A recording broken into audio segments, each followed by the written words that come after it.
வணக்கம். உங்கள் C news YouTube சேனலில் புதுவையின் இன்றைய நிகழ்வுகள். தலைப்புச் செய்திகள். புதுச்சேரி ராஜீவ்காந்தி கால்நடை மருத்துவ கல்வி மற்றும் ஆராய்ச்சி நிறுவனத்தில் 25ஆம் ஆண்டு பட்டமளிப்பு விழா. முதலமைச்சர் ரங்கசாமி மாணவர்களுக்கு பட்டங்களை வழங்கி பாராட்டு.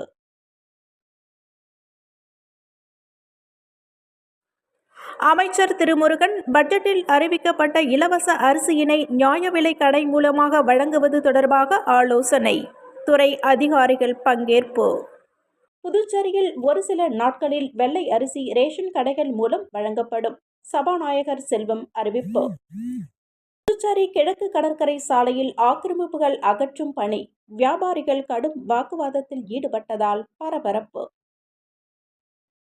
ராஜீவ்காந்தி கால்நடை மருத்துவ கல்வி மற்றும் ஆராய்ச்சி நிறுவனத்தின் 25வது பட்டமளிப்பு விழாவில் முதலமைச்சர் ரங்கசாமி கலந்து கொண்டு 72 மாணவ மாணவிகளுக்கு பட்டங்கள் வழங்கி பாராட்டினார். புதுச்சேரி ராஜீவ்காந்தி கால்நடை மருத்துவ கல்வி மற்றும் ஆராய்ச்சி நிறுவனத்தின் 25வது பட்டமளிப்பு விழா கம்பன் கலையரங்கத்தில் நடைபெற்றது. இவ்விழாவில் முதலமைச்சர் ரங்கசாமி சிறப்பு விருந்தினராக கலந்து கொண்டு 72 மாணவ மாணவியர்களுக்கு பட்டங்களையும், தேர்வில் முதலிடம் பிடித்த மாணவ மாணவியர்களுக்கு பதக்கங்களையும் வழங்கி சிறப்புரையாற்றினர்.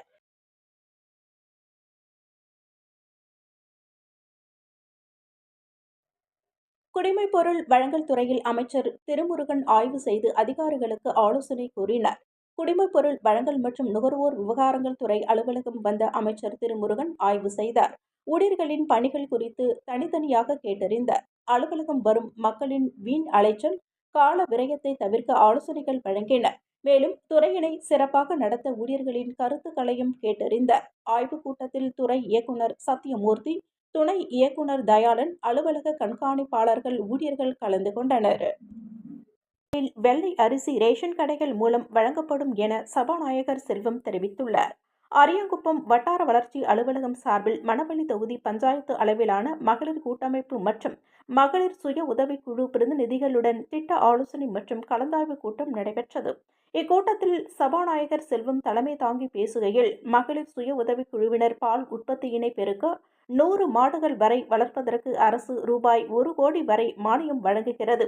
இதனை பயன்படுத்தி முன்னேற வேண்டும் என்று தெரிவித்தார். மேலும் மகளிர் தொழில் துவங்க அனைத்து உதவிகளையும் அரசு செய்வதற்கு தயாராக உள்ளது என்றும், ஒரு சில நாட்களில் வெள்ளை அரிசி ரேஷன் கடைகள் மூலம் வழங்கப்படும் என்று தெரிவித்தார். இந்நிகழ்ச்சியில் வட்டார வளர்ச்சி அதிகாரி கார்த்திகேசன், இணை வட்டார வளர்ச்சி அதிகாரி, அலுவலக ஊழியர்கள், சுய உதவிக் குழுக்களைச் சேர்ந்த 250க்கும் மேற்பட்ட பெண்கள் உள்ளிட்ட பலர் கலந்து கொண்டனர்.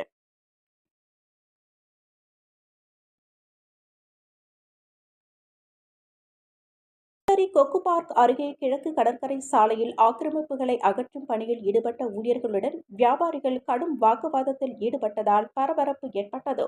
புதுச்சேரியில் சாலையோர ஆக்கிரமிப்புகளால் கடும் போக்குவரத்து நெரிசல் ஏற்படுவதாக வந்த புகாரை தொடர்ந்து நகர பகுதியில் உள்ள முக்கிய சாலைகளில் ஆக்கிரமிப்புகள் அகற்றப்பட்டன. இந்நிலையில் கொக்கு பார்க் அருகே இருந்து கிழக்கு கடற்கரை சாலையில் உள்ள சாலையோர ஆக்கிரமிப்புகளை அகற்றும் பணி நடைபெற்றது. காவல்துறையினர் பாதுகாப்புடன் பொதுப்பணித்துறை, உழவர்கரை நகராட்சி அதிகாரிகள் முன்னிலையில் ஆக்கிரமிப்பு அகற்றும் பணியில் ஊழியர்கள் ஈடுபட்டனர்.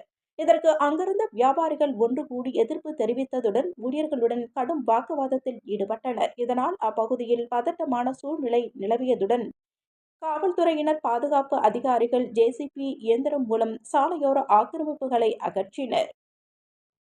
இத்துடன் உங்கள் சி நியூஸ் யூடியூப் சேனலின் புதுவையின் இன்றைய நிகழ்வுகள் நிறைவடைந்தன.